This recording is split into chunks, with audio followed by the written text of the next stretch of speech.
एक बड़ी कंपनी के एम्प्लॉय सुबह जल्दी उठकर अपने ऑफिस पहुंचता है और देखता है कि उसका बॉस एक नई चमचमाती लैम्बोर्गिनी गाड़ी से उतर रहा है। जैसे ही उस एम्प्लॉय की नजर उस नई कार पे पड़ती है, वो मुस्कुरा के उस बॉस के पास जाके बोलता है कि सर बहुत बहुत बधाई हो, आपने नई गाड़ी ली है। वो बॉस उस एम्प्लॉय के कंधे पे हाथ रख के बोलता है कि तुम इसी तरीके से मेहनत करते रहो, इसी तरीके से कंसिस्टेंसी से काम करते रहो, दिन रात मेहनत करते रहो, देखना अगले साल सेम इसी तरीके की गाड़ी मैं अपने बेटे को भी गिफ्ट करूंगा। इस कहानी से हमें यह समझ आता है कि ज्यादातर लोग अपनी जिंदगी में 15 साल की पढ़ाई, 15 साल की मेहनत करके किसी दूसरे के सपने को पूरा करने के लिए नौकर बनते हैं। वो दिन रात उस कंपनी के लिए मेहनत करता है, लेकिन सपने पूरे होते हैं उसके बॉस के या उस बॉस के फैमिली के।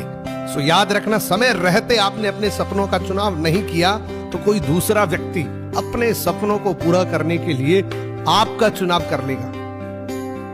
गधे और टाइगर के बीच बहस हुई। गधा कहता है घास नीली होती है, टाइगर बोलता नहीं घास हरी होती है। दोनों बहस करते करते जंगल के राजा शेर के पास गए।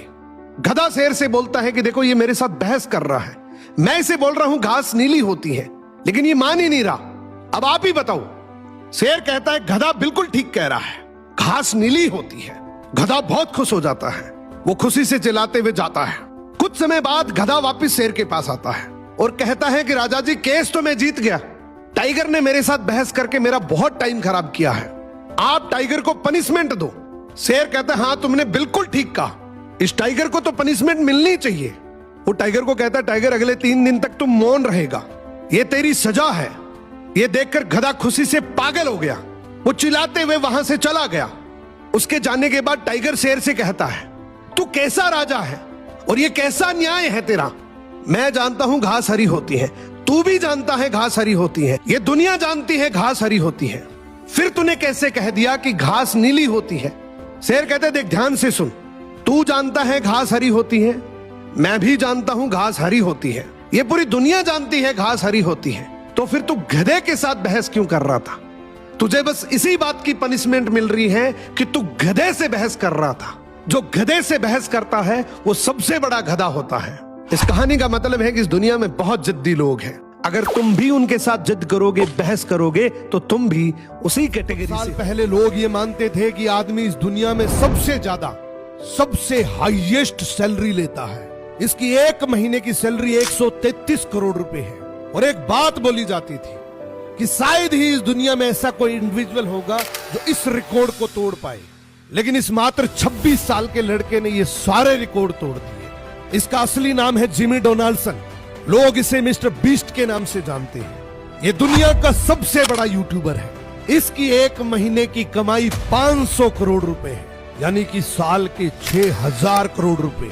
मिस्टर बीस्ट की ये 2 लाइनें आपको जिंदगी में बहुत मोटिवेट करेगी, बहुत इंकरेज करेगी। पहली, इस दुनिया में ऐसा कोई रिकॉर्ड नहीं है जो एक इंसान तोड़ ना सके, और दूसरी, आपकी शुरुआत बेसिक छोटी हो लेकिन सोच बड़ी। मार्केट से आकर जैसे ही अपने घर में एंट्री करता है तो देखता है उनका पालतू कुत्ता घर के मेन दरवाजे के बीच खून से लथपथ खड़ा है। आदमी घबराकर तुरंत अपने बेटे के कमरे में जाता है और देखता है पालना उल्टा पड़ा है और उस पर खून टपक रहा है। आदमी बहुत ज्यादा डर जाता है और अपने बेटे को इधर उधर देखता है, मगर कहीं नजर नहीं आता। आदमी गुस्से से अपने घर पे पड़ी तलवार निकालता है और कुत्ते को मार देता है जिसने उसके बेटे को मारा। कुत्ता मरते हुए आखिरी सांस लेता है। इतने में अचानक बच्चे की रोने की आवाज आती है। आदमी फिर से दौड़कर अपने बेटे के कमरे में जाता है। वहां जाकर देखता है उसका बेटा पालने के नीचे सुरक्षित है और उसी पालने के पास एक जंगली भेड़िए की लाश पड़ी है। अब इस आदमी को सब कुछ समझ आ जाता है और बहुत पछतावा होता है कि जिस वफादार कुत्ते ने उसके बेटे की जान बचाई, उसी को मैंने बिना सोचे समझे अपने हाथों से मार दिया। इस कहानी का मतलब है कि जिंदगी में बहुत बार हम बिना हकीकत जाने सामने वाले को दोष दे देते हैं और उसका जाने अनजाने में इतना बड़ा नुकसान कर देते हैं कि बाद में हम माफी के काबिल भी नहीं रहते। तो जिंदगी में हमेशा याद रखना, जब भी किसी को ब्लेम करना हो उससे पहले उसकी पूरी हकीकत जरूर जानिए। फरारी किसी को अच्छी नहीं लगती, लेकिन जब वो बन जाती है तो सबकी ड्रीम कार बन जाती है। एक बनता हुआ मकान किसी को अच्छा नहीं लगता, लेकिन जब वो बन जाता है तो सबको अच्छा लगता है। इसी तरीके से एक स्ट्रगल करते आदमी को कोई पसंद नहीं करता, लेकिन जब वो स्ट्रगल करके कुछ बन जाता है तो सब उसके जैसा बनना चाहते हैं। अगर अभी तुम्हें कोई बोल रहा है कि तुम काबिल नहीं हो तो बस मुस्कुराकर बोल देना कि समय भी आकार देने के लिए लोहे के हथौड़े से पीटा जाता है और लोहे को भी आकार देने के लिए लोहे के हथौड़े से पीटा जाता है। जब सोने को पीटा जाता है तो आवाज नहीं आती, लेकिन जब लोहे को पीटा जाता है तो जोर जोर से आवाज आती है। इसी बात पर एक बार सोने ने लोहे से पूछा, भाई मुझे भी लोहे के हथौड़े से पीटा जाता है और तुझे भी लोहे के हथौड़े से पीटा जाता है, मैं तो आवाज नहीं करता लेकिन तू इतना चिल्लाता क्यों है? लोहे ने एक बहुत सुंदर जवाब दिया, बोले भाई तुझे लोहा पीटता है तो तेरा कोई नहीं है, लेकिन मुझे अपना पीटता है और जब अपने पीटते हैं तो दर्द बहुत होता है, इसीलिए मैं चिल्लाता हूं। दुनिया जब कुछ कहती है तो इतना दर्द नहीं होता, लेकिन जब अपने ही अपनों को दुख देते हैं वो दर्द सहन नहीं। कोने में एक छोटी सी चिंटी रहती थी, सब उसको देखकर हंसी उड़ाते थे कि इतनी छोटी सी तू क्या ही कर लेगी, तेरा इस जंगल में क्या ही वजूद है। सब जंगल के जानवर रोज उसकी मजाक उड़ाते थे, लेकिन इस चिंटी को इन सब की बातों का कोई असर नहीं होता था, वो अपनी धुन में मस्त रहती थी। एक दिन इसी जंगल में भयंकर आग लग गई, सभी जानवर अपनी जान बचाने के लिए इधर उधर भागने लगे। जहां सब भाग रहे थे वहां ये छोटी सी चिंटी अपने मुंह में पानी भरकर आग बुझाने की कोशिश कर रही थी। ये देख भागता हुआ बंदर बोला, ये तू क्या कर रही है? अरे भोली चिंटी, तू इतनी भयंकर आग थोड़ी बुझा सकती है। चींटी बोली, भले मैं आग नहीं बुझा सकती, लेकिन कम से कम तुम सबकी तरह भाग तो नहीं रही, मैं अपनी जिम्मेवारी निभा रही हूं। इस छोटी सी चिंटी की ये बात सुनकर बाकी सभी जानवरों की आंखें खुल गई। सभी जानवर एकजुट होकर चिंटी की तरह आग बुझाने में लग गए। जब सबने कोशिश करी तो जंगल की आग शांत हो गई। जंगल का राजा शेर चिंटी के आगे नतमस्तक होकर बोला, भले तू छोटी है लेकिन तेरा मैसेज बहुत बड़ा था, आज तेरी वजह से पूरा जंगल सुरक्षित बच गया। इस कहानी का मतलब है कि लोग तुम्हें छोटा समझे कोई बात नहीं, पर तुम खुद को कभी छोटा मत समझना। असल में कमजोर वही होता है जो कोशिश छोड़ दे। जंगल में बहुत तेज बाढ़ आई, तब डूबता हुआ बिच्छू मेंढक से बोला, प्लीज मुझे बचा लो, अपनी पीठ पर बिठाकर नदी पार करा दो। मेंढक बोला, भाई तू बिच्छू है, तू मेरी पीठ पर बैठा तो मुझे ही डंक मारेगा, मुझे तेरे पे भरोसा नहीं है।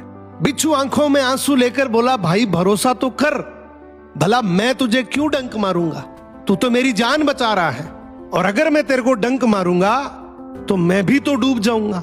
मेंढक को दया आ गई और लगा कि बात तो सही है, अगर ये डंक मारेगा तो ये भी तो डूब जाएगा।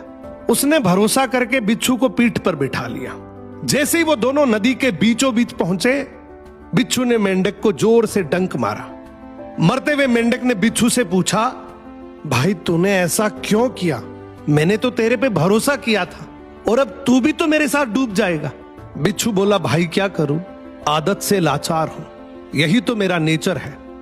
मोरल ऑफ द स्टोरी, आजकल की भागदौड़ भरी दुनिया में कुछ लोग ऐसे भी मिलेंगे जो आपके सामने तो आपको पूरा भरोसा दिलाएंगे कि मैं तेरे साथ धोखा नहीं करूंगा, लेकिन धोखा उनकी फितरत में ही है तो वो धोखा ही करेंगे। तो ऐसे लोगों से हमेशा सतर्क। दो दोस्त रहते थे, वो एक दूसरे के लिए जान की बाजी लगाने तक को तैयार रहते थे। उनकी दोस्ती की चर्चा आसपास के गांव में भी होती थी। लोग इनकी गहरी दोस्ती की मिसाल देते थे। एक दिन अचानक से एक दोस्त की मृत्यु हो जाती है। दूसरा दोस्त उसकी बॉडी को देखकर मुस्कुराने लगा। ये देखकर एक बुजुर्ग आदमी बोला, बेटा किसी की मौत पर मुस्कुराया नहीं करते। लड़का बोला, क्या बताऊं बाबा, दिल तो खून के आंसू रो रहा है, लेकिन मैंने अपने दोस्त से वादा किया था कि हम जब भी मिलेंगे मुस्कुराते हुए ही मिलेंगे, और इसने भी मुझे एक कसम दे रखी थी कि अगर मैं मर भी जाऊं तो भी तुम मुस्कुराते हुए ही मेरे अंतिम संस्कार पर आना, क्योंकि उस दिन तेरे आंसू पोंछने के लिए मेरे हाथ नहीं होंगे। बुजुर्ग आदमी इस लड़के की बात सुनकर रोने लगा और कहने लगा कि मैंने बहुत दुनिया देखी, लेकिन तुम्हारे जैसा वफादार दोस्त मैंने आज तक नहीं देखा। कौन कहता है दोस्ती बर्बाद करती है? अगर साथ निभाने वाला सच्चा दोस्त मिल जाए तो दुनिया याद करती है। अगर आपकी भी जिंदगी में कोई एक ऐसा दोस्त है तो इस रील को उस दोस्त को जरूर टैग करना।